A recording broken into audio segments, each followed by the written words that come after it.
So, magandang araw po sa inyong lahat. Ako nga po pala si Cyrus Dave Dacomas from BSN 21. And today po, nandito na naman tayo sa panibagong Red Dem kung saan I'll be performing diabetic urine test by using Benedict's method. So, ito na po. So, yung unang gagawin po is step number 1 is introduce yourself and greet the women or kung sino po yung pinuntahan niyo po. So, kailangan natin siya i-greet. So, good day po. My name is Cyrus Dave Dacomas po and I'm a student nurse po at Manila Central University College of Nursing. And then, step number 2 is explain the procedure and rationale for each step as it performed. So, today po, isang gagawin ko po is magpe-perform po ako na urine test by using Benedict's method po. And dito natin malalaman po kung may positive po ba kayo sa diabetes po or hindi. So, yun po. So, step number 3 po is gather all the equipments na ating kailangan. Benedict, reagent, test tube, alcohol lamp, droppers, 2 pieces po ng droppers, urine. Kailangan po yung urine is taken every morning, tsaka yung midstream. So yung midstream flow po, yung kalagitnaan ng paghihi, doon po natin siya kukunin. And then, match, phosphoro po. So, ayan. And then, fourth step po is instruct the patient to urinate and sa container po. So, instruct the women to urinate, obtain in a clean container. So, yun po. So, ma'am, dito po kayo ihi sa cup. Let's say, ito po. Ihi po kayo dito and pagkalagitnaan na po ng ihi nyo, doon nyo po siya, lalagay sa cup. Yung midstream flow po. So, yan. So, step number 5 is place the paper lining clean side out or any clean flat surface po. So, ayan. Away from the flat surface. Ayan. Then, step 6. Step 6 po natin is place the, step 6 is spread the plastic lining over the paper lining and clean side.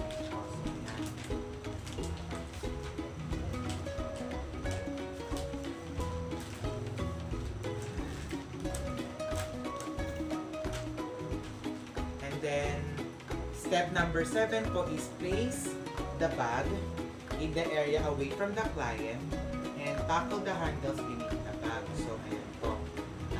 Cover natin. Nalagay po natin dito yung bag. Takin po natin yung bag sa ilalim naman ng bag. Ayan. So, yung ating 8th step po is open the bag. So, pag nabuksan na po natin, ilalabas na po natin yung soap dish, tas yung ating towel and apron. So, ito po yung apron. Ayan. Soap and hand towel. Ayan.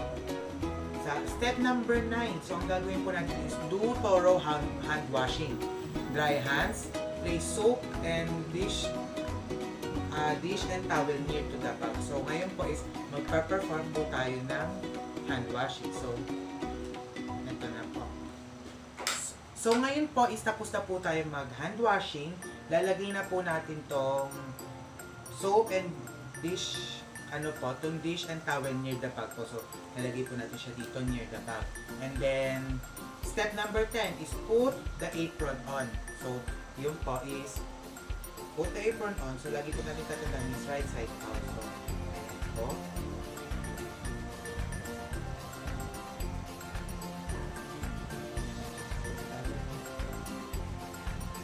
Baliktad din.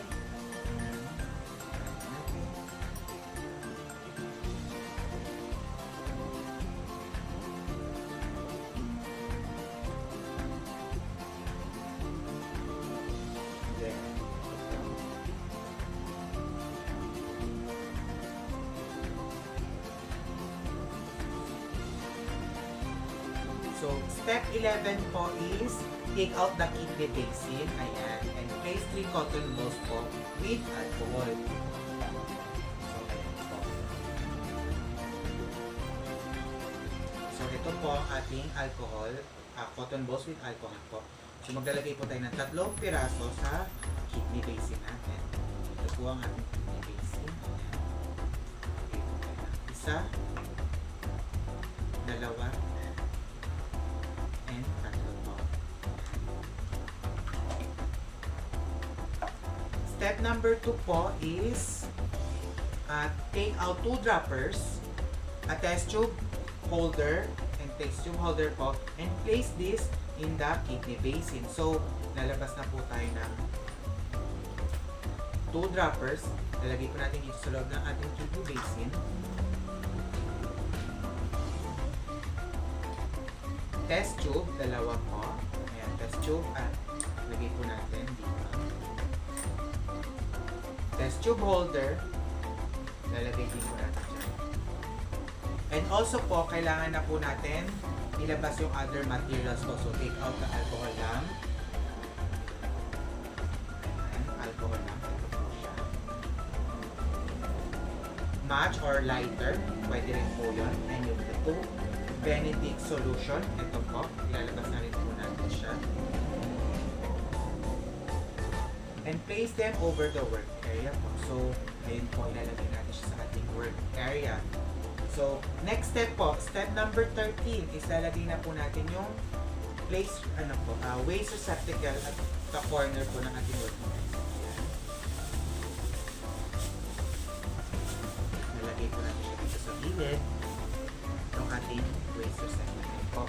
And then, yung susunod po na step is step number 14 is light na lang. So, ito na po, sisindihan na po natin yung lamp. So, ayan po, sindi lang po siya. So, ito na po, is step 14 is nasindihan na po natin yung ating light lamp po. So, ating step 15 po is place 6 to 8 drops of urine po sa test tube. So, kuha po tayo ng test tube, dropper, and then, yung sa urine po na natin sa ating patient kanina, kukuha po tayo mga 6 to 8 drops po. 1, 2, 3, 4, 5, 6, 7, 8. Ayan. So, ayan po, nakakuha na po tayo. And then, after po, is lalagay na po natin itong ginamit natin dropper near the waste receptacle. So, sa pangalawa naman po is buksan lang po natin yung ating Benedict. So, yung ating step number 16 po is add 3 to 5 ml of Benedict's solution po to the urine.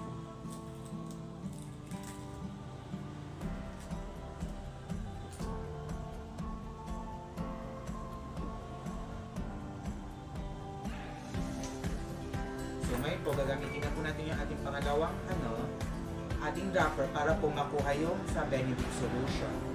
So,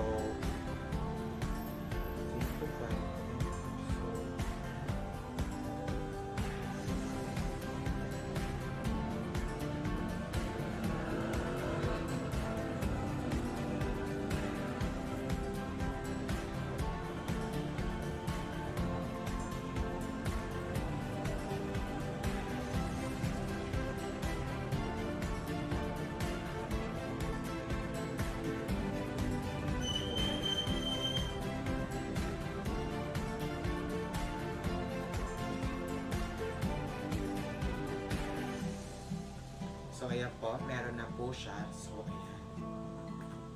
So, ang ating pong step 17 po is yung used dropper should be placed near the waste receptacle. So, katulad po ng sinabi ko kanina. So, nilagay lang po natin yung near sa receptacle area yung ating droppers po. So, step number 18 na po tayo. So, pass the test tube over the test tube with mixture over the flame po. So, ayan. Then, sa step po na to is, yung mouth po ng test tube should be away from us and from the client. So, isa-slant lang po natin siya.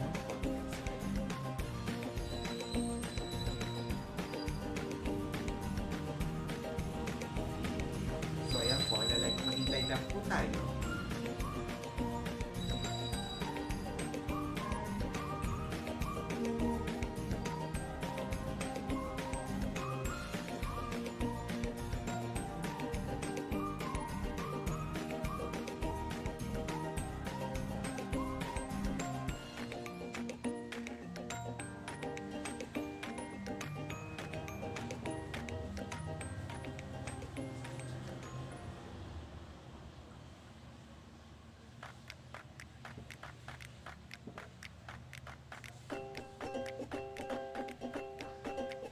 So, ayan po.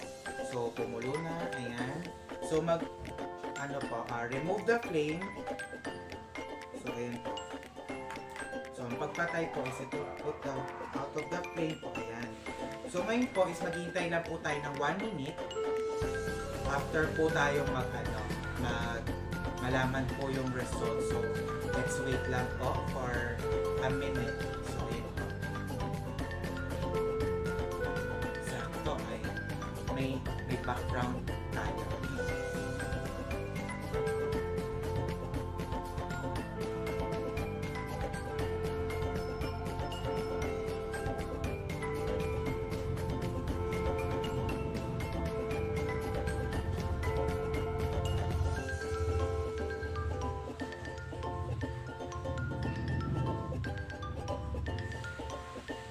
Wait lang tayo ng 1 minute.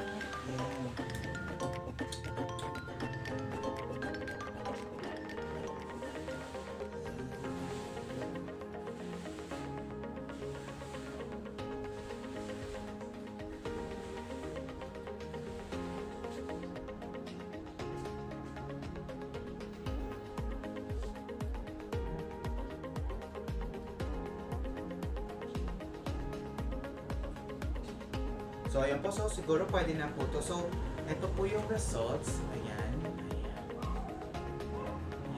So, kung makita po natin is clean blue po. So, interpret po natin. So, yung base po sa interpretation ko is clean blue naman po siya. Hindi po siya bluish green, yellowish green, yellow, or orange. So, after po is normal naman po.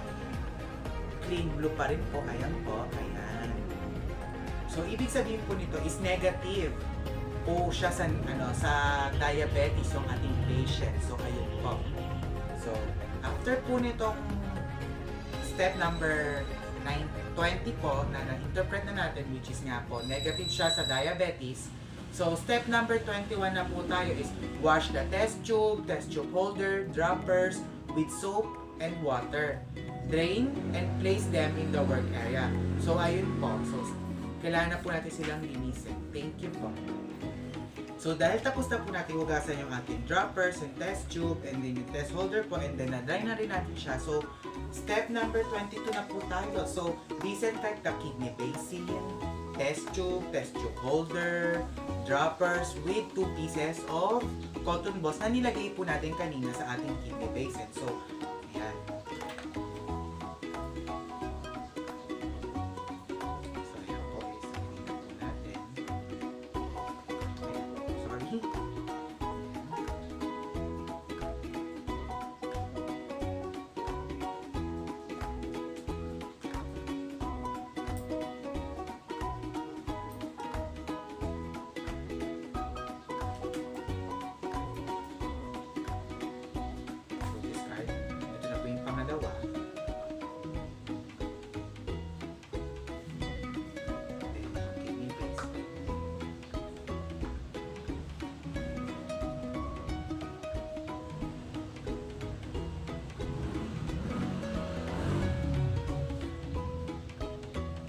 So, after po nito is discard po natin yung dalawa natin nagamit na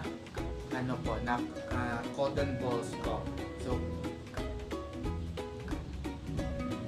after po yan is place all the articles inside the kidney basin po.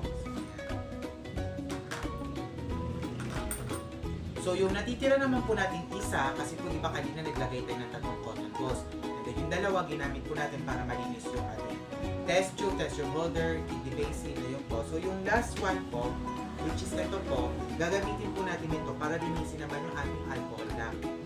So ayan po. So ito na po yung step number 23, which is 1 cotton ball po with alcohol, disinfect the lamp, and then after po yan is pagilid po yung plastic line.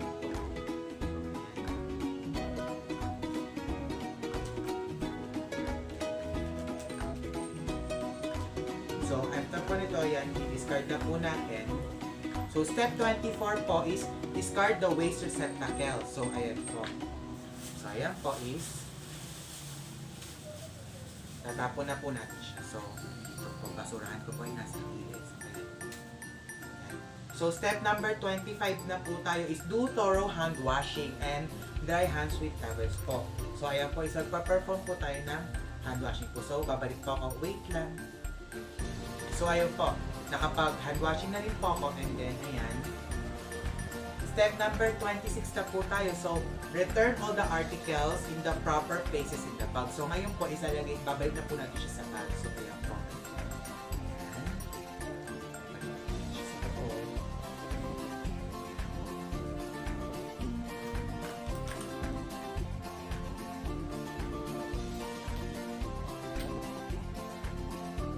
And then, siguraduhin po natin na nakasara ng mabuti yung ating mga solutions para po hindi tatapos.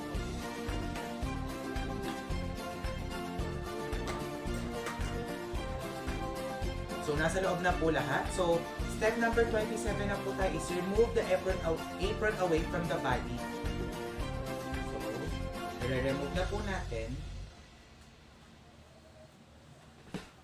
Folding the contaminated area part in. So, ayan po.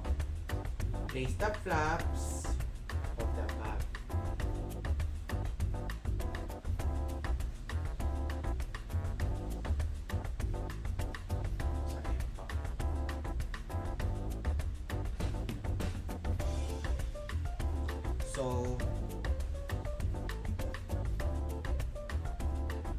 So, step 28 po is fold the plastic lining po. So, kunin natin yung bag natin. Fold the plastic lining po, contaminated part in. So, ayan po.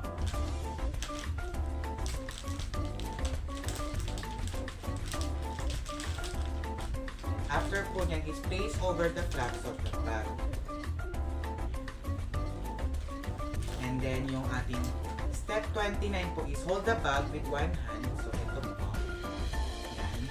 With the other hand, fold the paper lining po. So, i-fold na natin siya. Contaminated part in.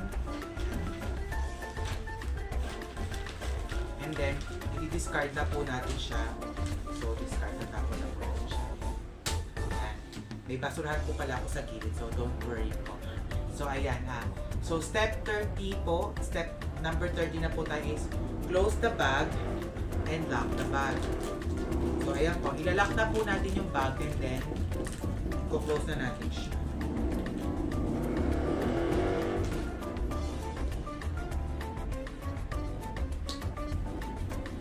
May effort ang bag. Ayan. So, nakalak na po siya. So, ang ating step 31 po is take the record and have a talk with the mother. Write down all necessary data that we gathered during the procedure. Nursing care, treatment rendered, and yun po. And then, give instructions for care of patients in the absence of nurse. So, dito po sa ating step 31 is a record po natin lahat po na naging procedures natin and then makikipag-talk po tayo sa ating sa mother, yung resulta po nung naging ginawa nating Benedict's method po, and then after po nun is write natin lahat ng data na nag-gather natin all throughout the procedure. So ayun po, kung anong oras po tayo nakarating, kung ano po yung naging kinalabasan ng ating ginawa po, ililista po natin lahat yon, and then magbibigay rin po tayo ng nursing care treatment. Then, mag-give din po tayo instructions po sa ating mother for care of patients po para kapag wala po tayo is kaya mapo-perform po nila. So, ito na po. So, last step. So, step number 32 po is make an appointment for the next visit. Taking notes of the date and time. So, ayun po, mag-make tayo ng appointment sa ating kung kailan po yung susunod. So, ililisan natin kung kailan po yung susunod and then kung anong time po tayo pupunta. Hindi wag din natin kalimutan na kasama po doon is ko, kailangan din natin mag-take record kung anong oras naman po tayo pumunta dito and anong oras din po tayo malis. So, yun po. So, thank you po for watching. So, ito po ang aking Red Dem performing diabetes urine test by using Benedict's method. So, thank you po.